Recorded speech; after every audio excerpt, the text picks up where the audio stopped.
Yo, what's going on guys, it's Danny Boy here, and today we are back with a different video.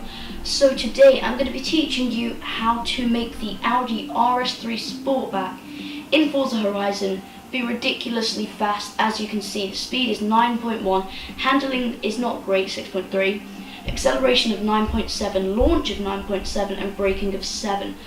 This is literally almost as fast as a Lamborghini, and it's only 42,000.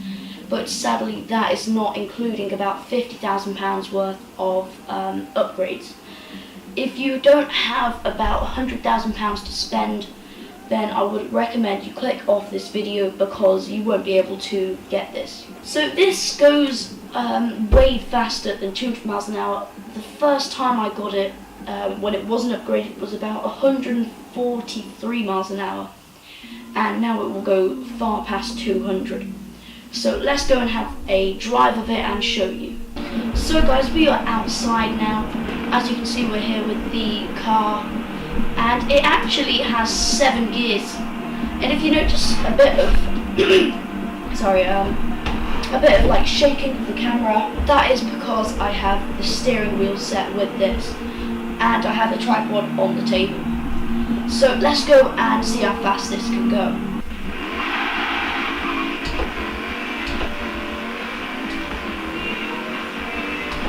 So we're going 5th gear, already 150 miles an hour, which is way faster than it originally did.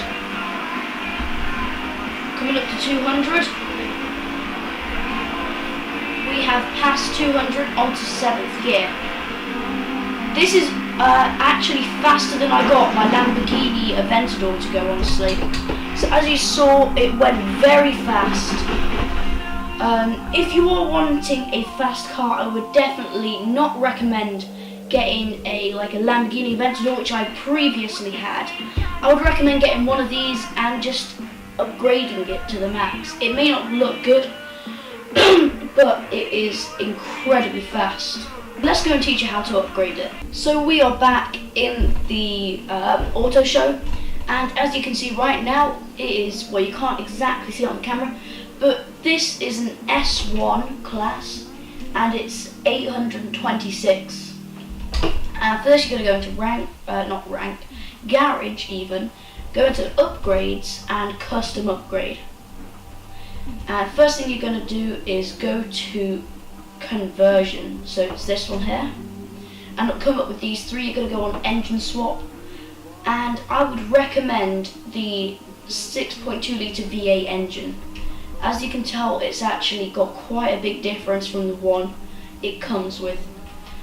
Then you're going to go to the drivetrain swap, and I would not recommend doing the rear wheel drive. I would keep it with the one that it already has. And next you're going to go to aspiration, and you're going to just get the highest one there, which is the 3rd one along. So you're going to come out there, you're going to go into aero and appearance.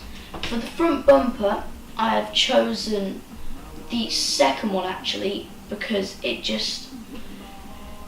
makes it look quite nice, but also, as you can see here, that reduces the speed, that one, which is bad, and that does the 1st one, so I've gone with the 2nd one. And for the rear wing, I haven't done one, as it does reduce the speed, which isn't great. It makes it look better, it improves the braking, but it does decelerate the car. Next you're going to go into rear bumper, and you're going to get the highest one there, which is the 3rd one along, which is that one that's got 4 exhausts there. So for the side skirts, I've gone with the 3rd one along here. You could go with that one, the end one, but I think the look of that is nicer. Obviously it's up to you. Tyres and rims don't do anything, so I would avoid using that if you wanted to change it. Honestly, it's just wasting money that you don't have to spend. So we're going to go to drivetrain, and you're going to go to clutch. And I would install the race clutch. As you can see, it is the 4th one along, and it is the best. And you're going to go to transmission, and it is the very end one. Most of these I've gone with the end one, which is the most expensive. If you can't quite afford it, you can go with like the middle ones that aren't as good, but that's up to you really. Driveline is purely up to you, because this doesn't really do much, it just changes the weight. This one actually minuses about 13 kilograms off the car, and that is why I did it. Obviously you can just stick with the normal one, it doesn't change any of the actual speeds, but it does give it a higher ranking. And you're going to go into differential, and honestly I don't quite understand what differential is with a race diff and sports diff and stock diff, but if you do know what this does, then please do comment it down below, because I'm not spending £2,250 or credits rather on something that I don't know if it works or not. And you're going to click out of there, and for the last thing, or the second to last thing rather, you're going to go on to platform and handling. Brakes are quite important. I would go with the very best ones. As you can tell, the ones it comes with come with 6.4, which is not great, and that race brakes take it up to 7, which is the best, so I'd go with them. Then springs and dampers, I wouldn't go with the end one because it gives it a higher ride height.